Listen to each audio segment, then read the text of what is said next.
네, 2021 광산경제아카데미 강연을 맡아주셨던 골목길 경제학자 모종린 교수님과 함께 지역경제를 이끌어가시는 분들과 함께 이야기를 나눠보도록 하겠습니다. 먼저 좌담에 참여하시는 분들 소개부터 드릴까 하는데요. 라인업 최강입니다. 골목을 생각하시는 마음만큼이 똘똘 뭉쳐서 이 자리에 함께 하시는데요. 먼저 로컬리즘을 이끌어 나가는 선구자시죠. 골목길 경제학자 모종린 교수님 강연에 이어서 함께 하셨습니다. 네, 안녕하세요. 반갑습니다. 네, 반갑습니다. 그리고 이분도 별명하면 뒤지지 않는 분이십니다. 워크맨, 골목대장, 그리고 광산의 행복을 책임지시는 행복구청장님이십니다. 김삼호 광산구청장님 나와주셨습니다. 네, 안녕하세요. 구청장 김삼호입니다. 네, 감사합니다. 그리고요, 이분도 성공창업전도사라는 이름을 가지고 계시고요. 하상용 광주창조경제혁신센터 센터장님 함께 하셨습니다. 네, 반갑습니다. 하상용입니다. 반갑습니다. 네, 좋습니다. 그러면 이 세 분을 모시고 본격적으로 광산구 골목상권 활력 비결이 무엇인지 함께 알아보겠습니다. 네, 도시의 가장 중요한 자원이 골목길이라고 강연에서도 계속 강조를 해주셨어요. 그런데 전국적으로 골목상권을 조사하신 것을 보니까 이제 광주 지역은 광역시지만 골목상권이 그렇게 아직 발달하기는 조금 어렵다라고 생각을 하시더라고요. 거의 대부분 동구에 치중이 되어 있다라고도 생각을 하시고요. 광주의 골목상권이 현 실태가 어떤지 말씀해 주시겠어요? 사실 우리나라 도시가 보면 역사적으로 보면 골목 도시였어요. 기본적으로 어떻게 보면 옛날에 고층 빌딩 별로 없었고 서울에도 3일 빌딩이 60년대 들어 전부 이제 저밀도 지역인 거죠. 그러니까 저층 지역으로 우리가 시작을 했고 근데 우리가 이제 개발을 하면서 도시들이 이제 다른 선택을 한 거죠. 하지만 이제 광주는 다운타운이랄까요, 시내를 그냥 원탑으로 계속 유지했어요. 아직도 외곽에 조금 신도시도 만들었지만 또 광주 하면 시내 하면 이제 충장로가 그 기능을 아직도 하고 있는 거고요. 그리고 보시면 충장로 중심으로 보면 다른 도시에서 볼 수 있는 그냥 맥락 없는 그냥 띄엄띄엄 있는 주상복합 건물 이런 게 별로 없어요. 조금씩 짓기 시작하지만 전반적으로 스카이라인을 그래도 안정적으로 유지한 편입니다. 다른 도시에 비해서. 그리고 신도시도 다른 도시에 많지 않고, 신도시를 건설했어도 예를 들면 교육이 좋은 지역인 봉선동 이래도 보면 바로 또 시내랑 가깝고, 그래서 어떤 도시의 어떤 일체감을 유지했기 때문에 난개발을 안 한 거죠. 광주가 갖고 있는 골목길을 잘 보존한 겁니다. 그래서 지금 있는데, 근데 그게 이제 문화자원이 중요한데, 문화자원이 집중된 지역은 먼저 이제 우리가 부상을 했다고 할까요? 그래서 몇 개 동네는 이제 전국적으로 유명한 골목 상권이고, 제가 개인적으로는 동명동을 비수도권에서는 넘버원으로 생각합니다. 양림동 한 넘버 4등, 5등. 그래서 이 정도로 굉장히 제가 보기에는 질적으로 우수한 골목 상권을 지금 보유하고 있고, 잠재적으로 좋은 데 너무나 많죠. 보면 문화자원이 있는 어떤 무등산 입구 마을에는가, 전대 앞, 사실 전대 후문 지역, 용봉동 이 지역도 사실은 지금 무궁무진한데, 여기도 이제 강주 시립미술관 연결하는 문제, 또 전대 앞에 지금 도시재생을 하고 있는데, 또 광주역 주변 여기도 지금 긁지 않은 복권이죠, 정말. 긁지 않은 복권 같은 곳이죠. 그래서 골목 도시로서는 전국의 넘버원이다. 저는 생각합니다, 광주가. 맞습니다. 이런 또 숨은 보석 같은 곳들이 광산구에는 어디가 있을까요? 광산구에도 많이 있죠. 네. 근데 이제 아까 교수님 강의 말씀 들으면서 들었던 생각, 그러니까 되게 구도심 중심의 골목 상권, 동네 상권, 이게 앞선 동네가 되게 이제 그런 동네들이다 이런 말씀하셨는데, 말씀처럼 광산구는 사실은 좀 다릅니다. 광주가 그동안 지난 30년 동안 팽창했는데요. 팽창한 중심이 다 광산구였습니다. 그러다 보니까 광산구에는 골목상권이 많이 남아있는 그런 동네라기보다는 새로이 형성된 신시가지 중심의 이제 도시 형태다 이런 걸 말씀드릴 수 있고, 그러다 보니까 아무래도 오래된 스토리가 있는 골목 상권은 다소 좀 적을 수밖에 없는 한계는 있습니다. 그럼에도 불구하고 이 송정역은 딱 108년 됐거든요. 영업 개시한 지 108년 됐는데 송정역 주변에 앞에 상가, 그러니까 송정 1동, 2동, 도산동, 신흥동, 여기는 옛날 한 100년 이상의 골목길들이 아직도 존재하고 있는 굉장히 장점이 있는, 가능성 있는 도시고요. 또 한 군데가 월곡 1, 2동에 최근에 이제 고려인 마을이라는 걸로 유명도 해졌습니다만은, 월곡 1, 2동이 저층 단독주택이나 어떤 원룸들이 좀 있는, 그러다 보니까는 스카이라인도 유지가 됐고 스토리도 좀 유지가 되는 그런 골목상권 발전 가능성이 매우 높은 도시로 이 두 군데 정도 할 수 있습니다. 실제로 도산동은 최근에 도산동 상인회가 중심이 돼가지고 골목경제 회복 지원 사업을 행안부에서 하는데, 그 사업을 자기들이 공모에 응해가지고 8억을 따왔어요.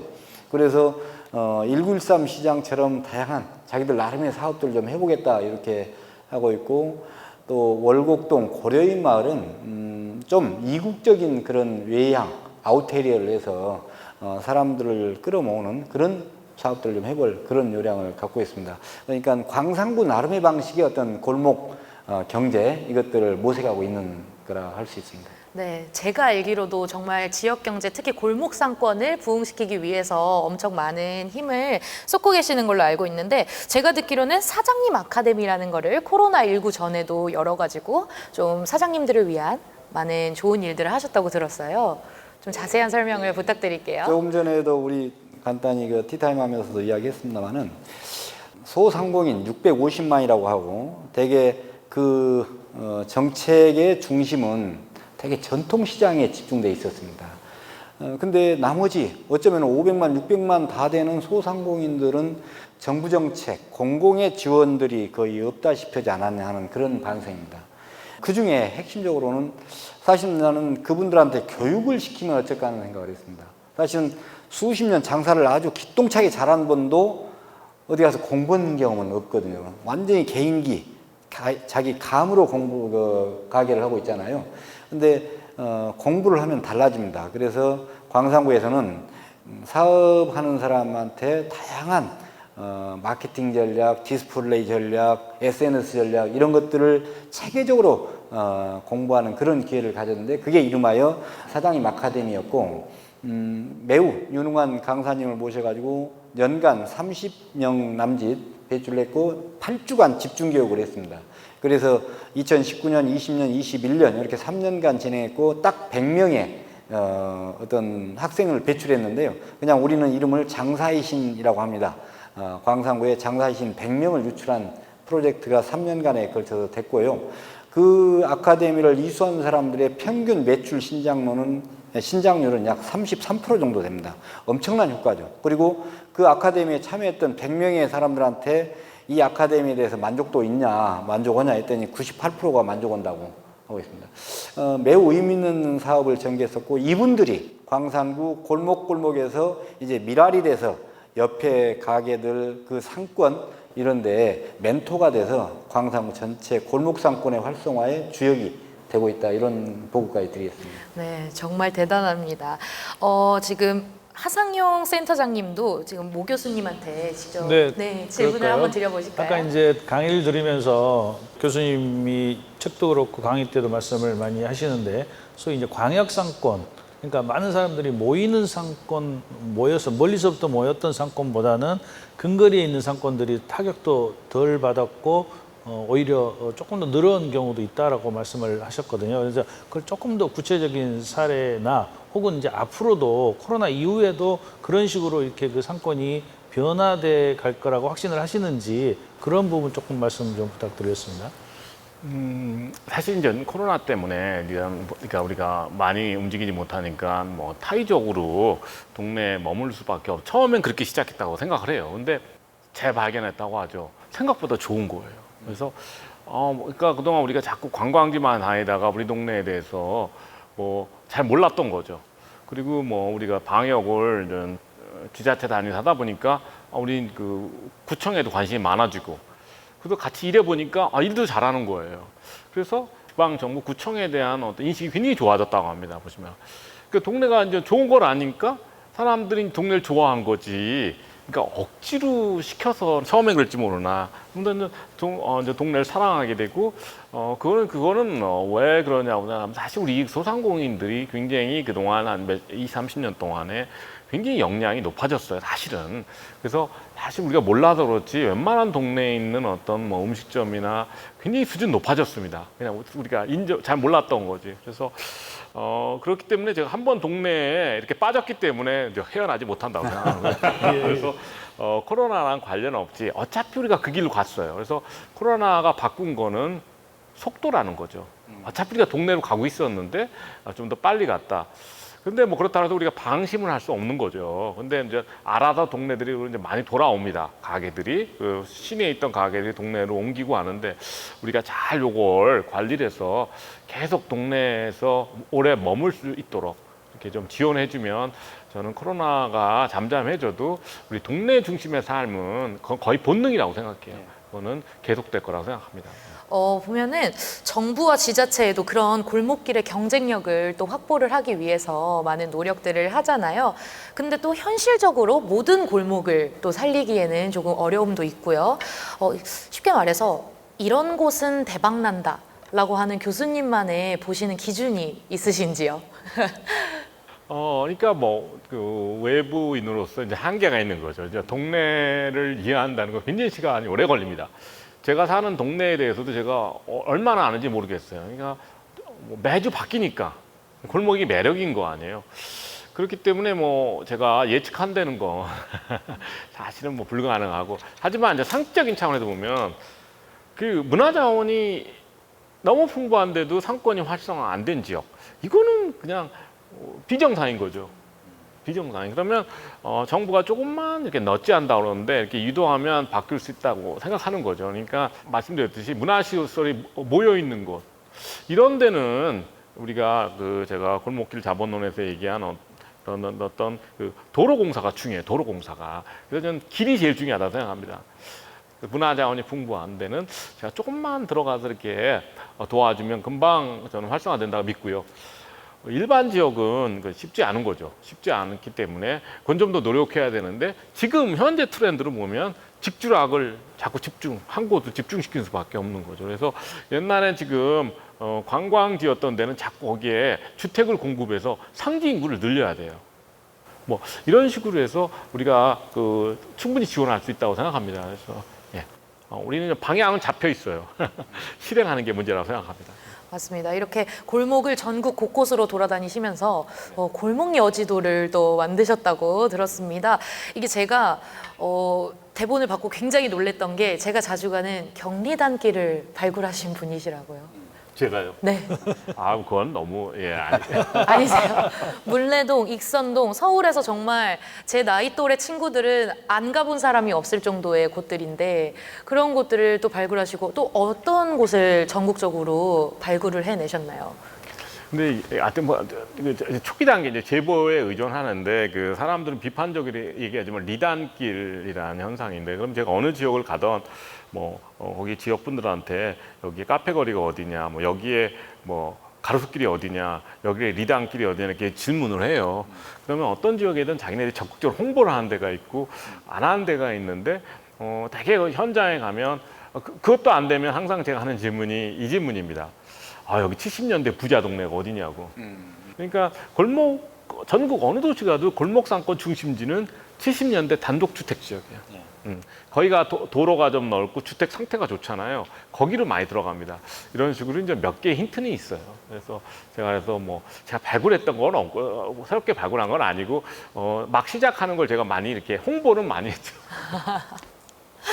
그러시군요. 교수님 SNS나 블로그를 보면 이런 골목길 탐방 사진이 진짜 많아요. 저도 쉽게 말해서 염탐이라고 하죠. 염탐을 하러 들어갔다가 너무 좋은 정보가 많아서 제가 팔로우를 저도 모르게 눌렀습니다. 네, 그 정도로 젊은 사람들이 보기에도 너무나 그곳을 잘 알고 계시고, 그리고 매력적인 포인트를 잘 짚어주시더라고요. 이렇게 골목에 가면은 또 꼭 들리는 곳, 아까도 말씀하셨지만 70년대 거리 이런 것처럼 또 다르게 또 들리는 곳이나 꼭 찾아가는 곳이 있으신가요? 그러니까 그 사실 우리가 어떤 지역 교육이라든가 어떤 지역 자료, 뭐 향토 역사가 이런 있는데 사실 그 지역을 이해하려면 서점에 들어가서 이제 많은 서점이 제가 이렇게 질문해요. 이 동네 그 청년들의 삶에 대한 책이 있느냐고. 뭐 소설도 좋고 운이 좋으면 뭐 스필집도 있고 추천을 해줘요.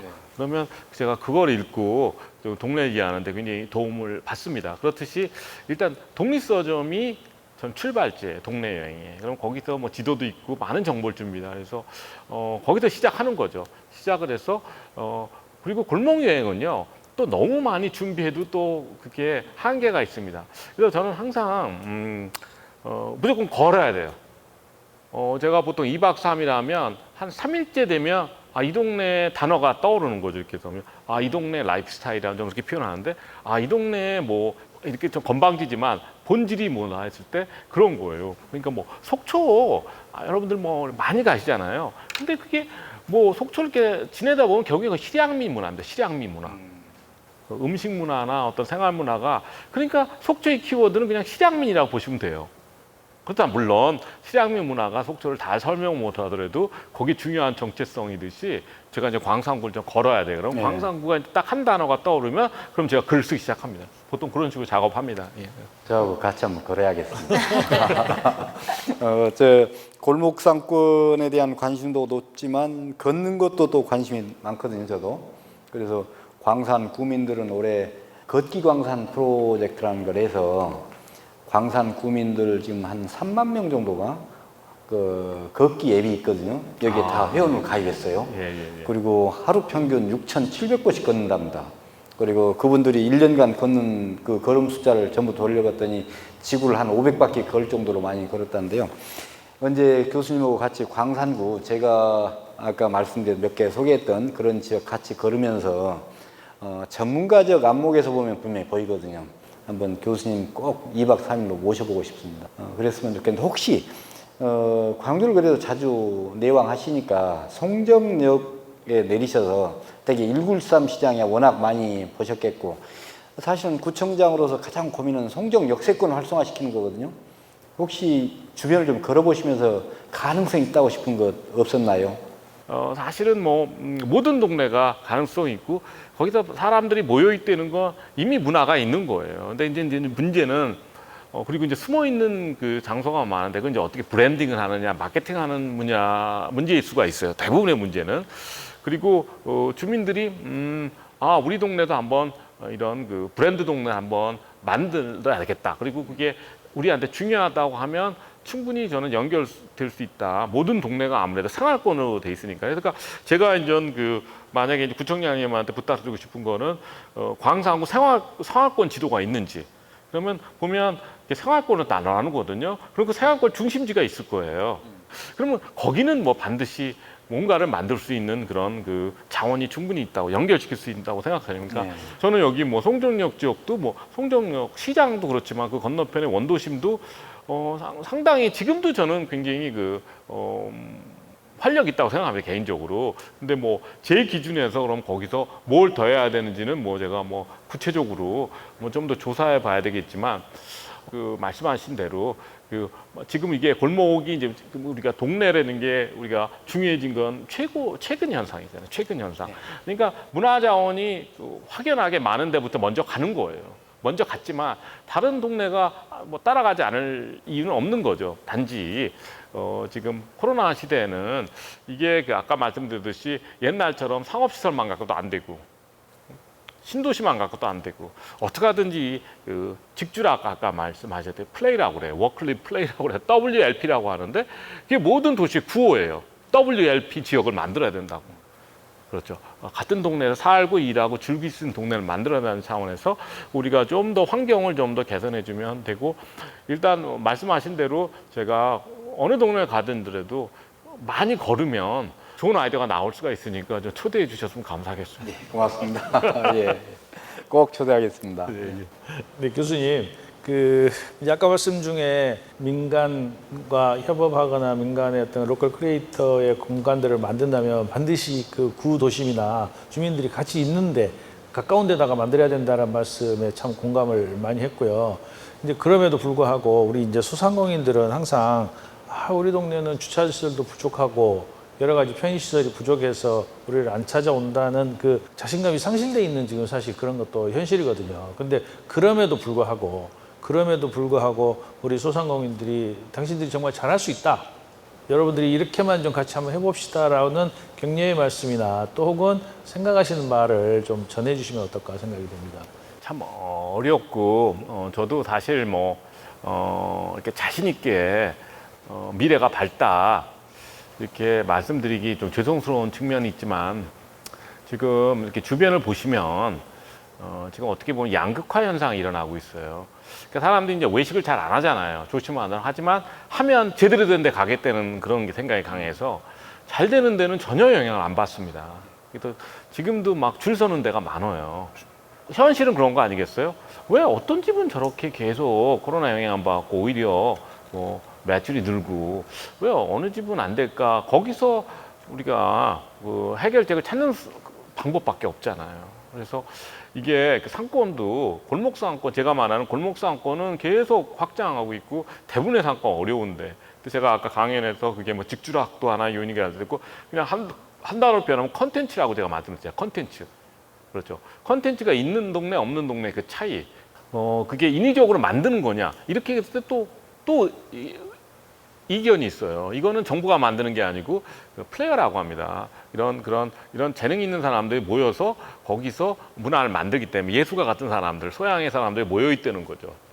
그랬을 때 우리 전체 소상공인 입장에서는 세상이 이게 바뀌니까, 그죠? 우리도 옛날 방식은 고집할 수는 없는 거니까 전통시장 문제가 그래서 뭐는데 자꾸 그 컨텐츠는 안 바꾸고. 거기 뭐 주차장이나 기반 시설만 어떻게 보면 억지로 그 유동 인구를 만들어 달라고 요구하는 거예요. 자기는 안 변하고, 그죠? 자기 컨텐츠는 그대로인데 주차장 만들어놔, 뭐 축제해 달라, 뭐 이렇게 이런 식으로 하니까 한계가 있는 거죠. 그래서 지금 현재 우리나라 사회 인식은 저는 소상공인 분들 굉장히 막 응원하지만 전반적인 사회 인식은 뭐냐면 저기는 도와줘도 어려울 것 같다는. 왜냐하면 전통시장 사업이 지난 20년 동안 보통 실패했다고 생각을 해요. 전통시장에서. 이걸 한 번은 치고 나가야 됩니다. 이거 피할 수가 없는 거라고 생각을 해요. 피할 수가 없는 거고. 그래서 자꾸 우리 사회에서는 소상공인은 줄어들어야 된다고 하는데 줄어들 때 줄어들더라도 남아있는 분들은 크리에이터가 돼야 돼요.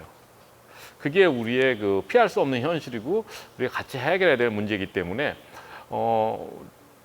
코로나 상황에도 잘하는 그런 그 기업들을 우리가 보고 거기서 뭐 배워야 된다는 게 맞는 것 같아요. 조금 섭섭하시더라도. 그래서 그렇게 조언을 드리고 싶습니다. 네, 계속해서 이제 골목 상권 살리는 데 필요한 원동력에 대해서 좀 여쭤보고자 합니다.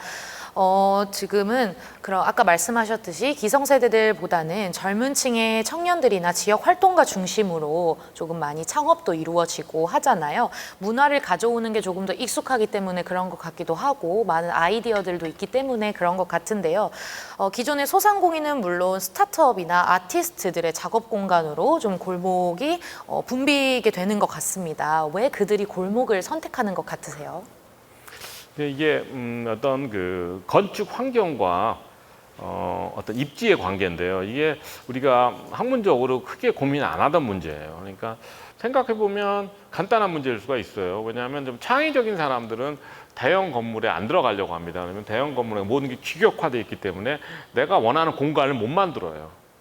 그래서 백화점이나 쇼핑센터에 입점하게 되면 내가 뭘 해도 다 똑같이 보이는 거잖아요. 그러니까 다 싫은 거예요, 나는. 그래서 나는 그러면 내가 원하는 공간을 만드는 거예요. 그러려면 그 골목이 굉장히 유연합니다. 이렇게 그 내부 그 인테리어로 해갖고 내 개성을 확연하게 보일 수 있는 거죠. 그래서 골목이 좀 포용적이라고 생각해요. 창의적인 사람들 골목을 좋아하는 이유가 일단 임대료가 상대로 싼 것도 싸진 거지만 이 골목길에서 자기가 원할 수 있는 원하는 공간을 만들 수 있다. 그게 이제 굉장히 중요하고 그러다 보니까 그런 사람들 모여 있으면 컨텐츠를 만드는 거죠. 그래서 그 동네가 이제 브랜드가 돼버리면 안정적으로 성장할 수가 있는 거죠. 그 브랜드 파워 갖고. 그러니까 자연스럽게 골목길로 모인다고 생각합니다. 되게 이제 그런 골목길에 청년들이 많이 들어가는데요. 청년들이 그와 별도로 좀 준비해야 될 게 뭐가 있을까요? 골목길에서 창업을 하려고 한다. 상상을 해보면 우선 돈도 없겠고, 또 경험보다는 자기 어떤 관심과 장점, 이것만 있는 좀 혈기왕성한 친구들일 텐데, 들어가서 실패 확률을 좀 줄이고 성공의 확률을 높이는 어떤 준비는 어떤 게 있을까요? 그러니까 이게 보면 뭐 백종원 대표 그리고 조금 아까 말씀하신 어떤 장사의 기법 이 다 다른 그 기술을 지금 교육하고 있는 거예요, 그죠? 네.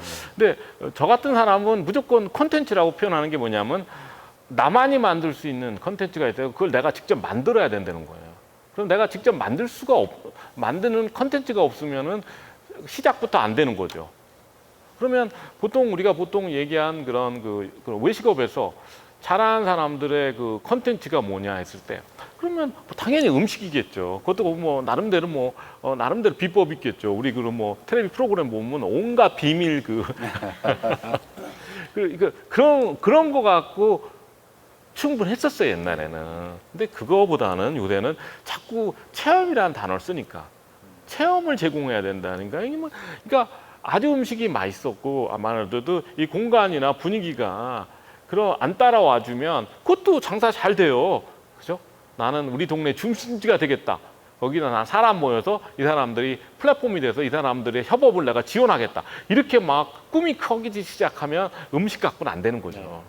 그러니까 커뮤니티를 끌고 들어와야 되는 거고 공간을 운영해야 되고 거기에 많은 또 그 커뮤니티 활동도 해야 되고 그러니까 사람의 선택인 것 같아요. 제가 보기에는. 그래서 뭐 전통적인 방식으로 창업해서 충분히 상업적으로 성공하시는 거 좋지만 나는 우리 동네를 바꿔보겠다 한번. 그랬을 때는 다른 역량이 필요하고 시작은 그런 거죠. 어쨌든 시작은 내가 만들 수 있는 컨텐츠가 있어야 된다고 되게 그러다 보니까 그게 뭐 음식 기술이 될 수가 있지만 되게 뭐 디자인이나 이쪽에 좀 많이 그걸 많이 강조하는 거죠. 뭐 음식도 팔지만 굿즈를 만들면 내가 디자인 감각이 있어야지 이렇게 이런 거 다 여러 가지 디자인 상품을 만드니까 1차적으로 디자인 그 기술이 중요한 것 같습니다. 네. 네, 이런 조언을 토대로 어떤 기술 그리고 문화 콘텐츠를 이제 만드는 것까지는 그럼 성공을 합니다. 근데 그 이후에 좀 지자체의 지원도 있어야 사실 이 콘텐츠들이 좀 실현이 가능하지 않나라는 생각이 드는데요. 어떤 지원들이 이루어지고 있을까요?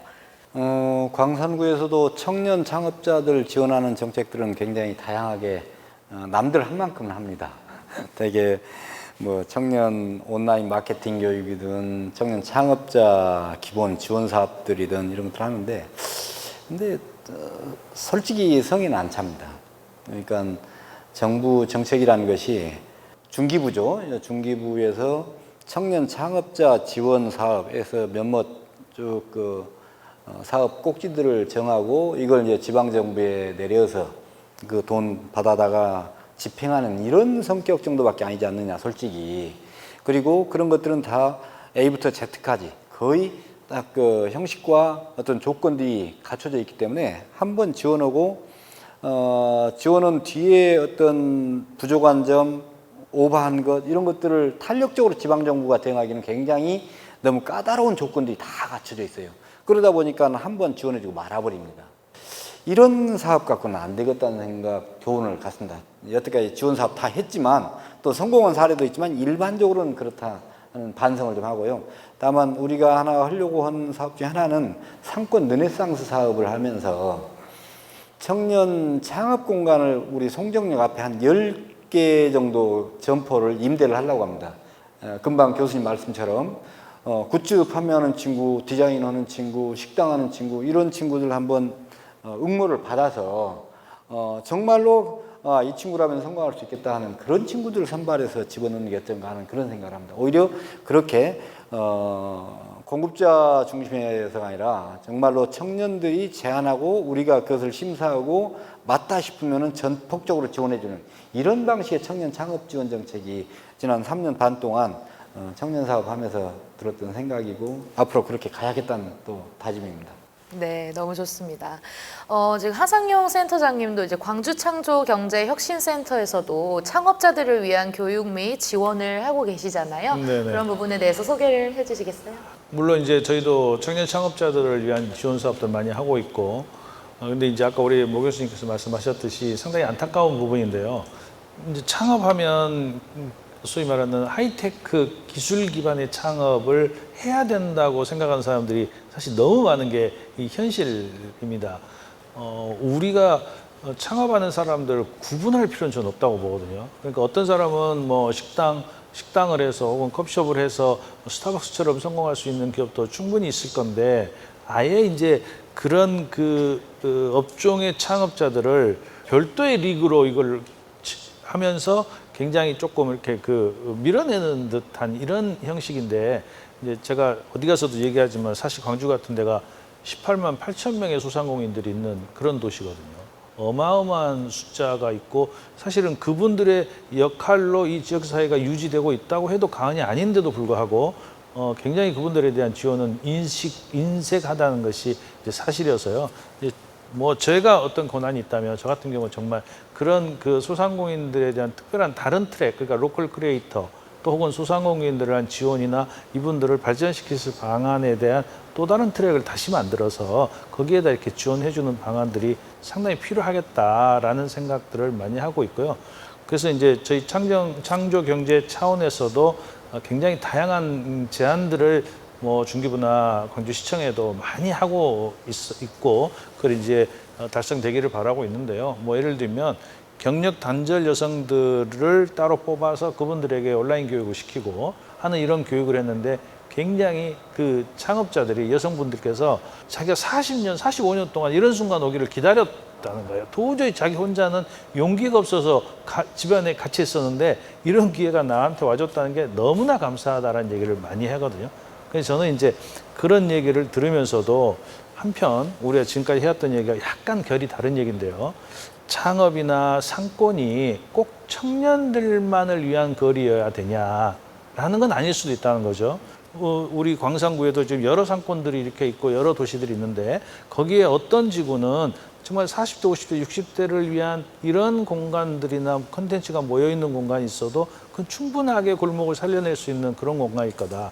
특히 요즘은 이제 40대 이상 소위 액티브 시니어라고 해서 굉장히 큰 시장이 형성되고 있고, 그런 시장을 우리 청년들이 그분들의 건강을 위한 또 여가를 위한 이런 프로그램들을 제공함으로써 새로운 특별한 시장을 만들어낼 수도 있겠다, 그런 생각들을 하고 있어요. 그래서 좀 길어졌지만 결론을 말씀드리면 다양한 상권들이나 시장들이 생겨날 수 있는데 우리 지원 사업은 너무 한정적인 게 안타깝고, 그럼에도 불구하고 우리 창경에서는 다양한 사업을 계속 준비하고 열심히 해보겠다는 말씀을 드리고 싶습니다.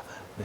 우리 이제 다양한 제가 말씀드렸던 사항하고도 약간 이제 그 부합되는 얘기입니다. 합니다. 그 다양한 로컬 부분의 창업 형태들이 있을 건데, 혹시 또 우리 광산구나 우리 광주 지역에 맞는 혹은 조금 더 특화될 수 있다라고 생각하시는 그런 아이템들이나 장르가 있을지 한번 말씀해 주시겠어요? 사실 뭐 우리 세대 간 협력이 굉장히 앞으로 중요해질 텐데, 저도 우리 아들이랑 창업해 볼까 이런 생각도 하고 있습니다. 그래서 이제 우리가 창업을 우리가 너무 어렵게 교육했다고 하는 게 저의 기본적인 그런 문제의식이고, 좀 이렇게 좀 우리가 좀 가볍게 생각해야 될 때가 된 것 같아요. 그래서 자꾸 너무 압박을 하니까 그래서 뭐 우리가 세컨 센스 주고 그냥 한번 실험적으로 할 수 있는 그런 환경을 만들어 주는 것도 중요한 것 같아요. 그래서 뭐 그런 어떤 창업 문화를 바꾸는 것도 중요하지만, 지금 제가 보는 그런 좀 시각은 어떤 집단 창업이랄까? 이런 개념이 들어와야 될 것 같아요. 여러 사람이 동시에 뭐 창업하다. 어떤 사람은 그냥 한 사람이 그냥 그 동네에 여러 가게 창업하는 것처럼, 지금 요새는 동네 브랜드, 로컬 브랜드들끼리 사업을 콜라보를 해야 돼, 협업을 하는 상황인데, 또 정부도 보면 이 동네 전체를 연결하는 업종이 뭔가 이런 거 고민하는 것 같아요. 생태계를 만들려면 이 동네에 그러면 뭘 집어넣으면 여러 그쪽 상인들이 뭉칠 수 있는지 사업적으로. 그럼 이게 하나 합쳐지는 게 아닌가, 이런 식으로 해서 생태계 차원에서 좀 그렇게 생각하면, 그러면 아까 말씀 자꾸 그 청년이나 신규 창업자들만 지원하는 게 아니라 지금 기존 사업자들이 다 참여를 하는데 새로운 브랜드를 같이 만드는 거죠. 근데 정부가 얘기하는 협동조합일 필요가 없고, 그래서 다양한 혁신적인 방향으로 우리가 동네 참여를 유도해야 된다고 생각합니다. 네, 자연스럽게 또 그런 주거 공간과 소상공인 그리고 새로 입주한 창업자들이 모여서 만든 그런 골목에 대한 어떤 연합 그리고 공동체 형성에 대해서 주제가 이어진 것 같은데요. 이런 상권이 활성화가 되려면 서로 힘을 모아야 되는 게 일단 중요하지 않습니까? 그래서 골목 상권 성공에 있어서 공동체 형성이 또 얼마나 중요한지 한 번 더 말씀을 해주시면 좋을 것 같아요. 말씀드렸듯이 그 코로나 전부터 우리가 옛날에는 시내 그리고 변두리 그리고 이제 변두리에 있는 주거 지역은 그러니까 근린 상권이라고 했어요. 그래서 그냥 주민만 서비스하는 그런 상권인데 어떤 동네형이 활성화되면서 이제 동네끼리 경쟁이 들어간 거 아니에요. 그러다 보니까 이게 뭐 우리가 동네에서 우리가 협력해야 된다. 그런 문제가 중요해지니까 첫 번째 위기가 뭐였냐면 젠트리피케이션 위기가 와서 이거 임대료 어떻게 좀 해봐야 되겠다 해갖고 많은 지방 정부가 어떤 그 상생 그 조례를 통과시켜서 건물주 참여를 유도한 거죠. 그래서 임대료를 안정적으로 유지해주면 우리가 건물주들한테 다양한 혜택을 줬어요. 아까 말씀드린 컨텐츠 새로운 컨텐츠를 만드는데 협력하게 유도하는 거죠. 근데 기존 상인들만 모아놓으면 대개 보면 그렇게 안 가고 자기네 컨텐츠는 그냥 두고 자꾸 그 기반 시설만 지원해 달라고 하니까 우리가 새로운 방식으로 우리가 목표를 다시 설정하자는 거죠. 그래서 컨텐츠를 위한 공동체를 만들자는 거죠. 컨텐츠 혁신을 위한 공동체. 이거는 근데 이미 다 알아요, 상인들이. 이제 우리가 협력하지 않으면 위험화되는 걸 모르면 그래서 지금 뒤처진다고 생각합니다. 그 상권이. 그래서 좋은 방향으로 갈 것 같습니다. 네. 그래서 광산구의 골목 상권의 공동체 형성 그리고 소통 굉장히 중요한 부분인 것 같습니다. 네, 구청장님, 구청이나 상인회에서 어떠한 노력들을 하고 계십니까?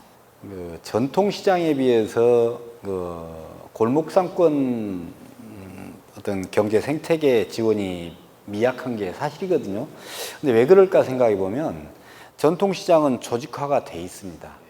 어디 시장 상가 번영에 어디 상인에 이렇게 돼 있는데 골목 상권은 흩어진 모래알입니다. 그러니 정부에서나 행정에서나 국회의원이나 누구도 조직화되지 않는 다수는 별로 주목하지 않습니다. 그래서 저는 이제 구청장 취임하면서 골목 상권 상인회를 접촉하면서 상인회를 만드십시오. 그래야 정책의 파트너가 됩니다. 그래야 힘이 생깁니다. 그래야 골목 상권 전체를 볼 수가 있습니다. 이런 주장으로 했는데 지금까지 20개가 넘는 상인회가 조직화가 됐습니다. 그건 굉장히 큰 성과고요.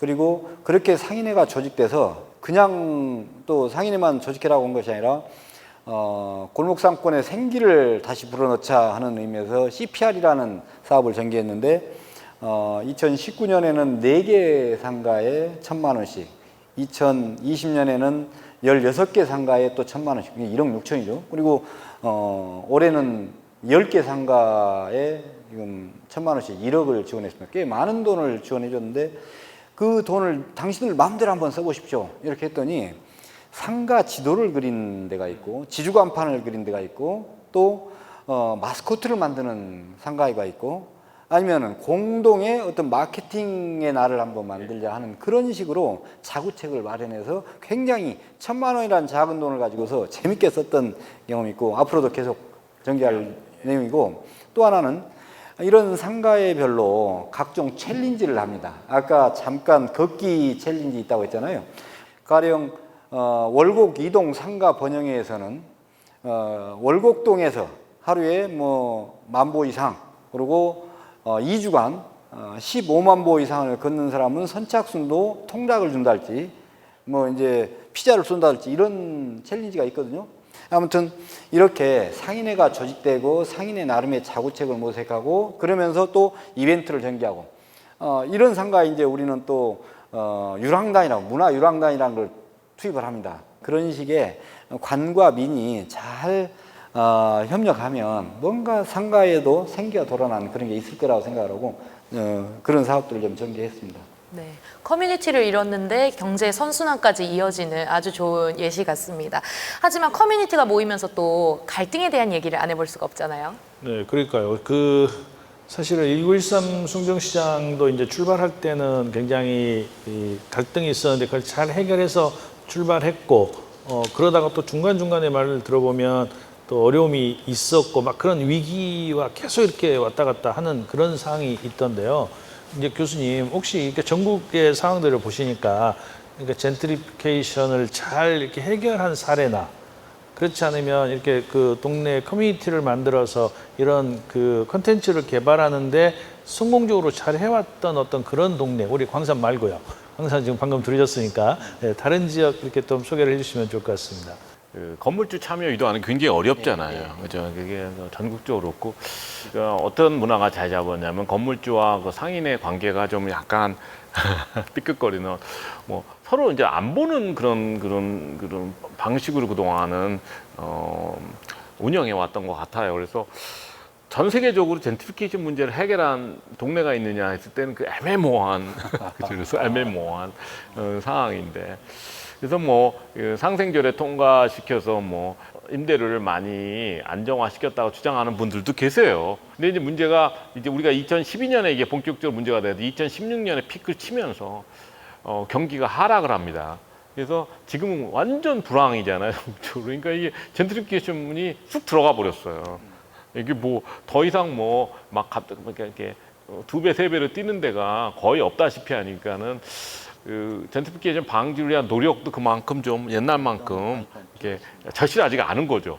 그래서 좀 안타까운 상황인데 제가 보기에는 이번 지역 상권법이 통과돼서 정부가 이제 시스템을 만들어 준 거죠. 그래서 젠트리피케이션 발생하는 지역에는 그 어떻게 거의 법적으로 그 참여를 우리가 유도할 수 있는 장치가 마련돼 있습니다. 그래서 제도적으로 지금 많이 보완돼 있기 때문에 앞으로는 좀 많이 좋아지지 않을까 그렇게 생각을 하고요.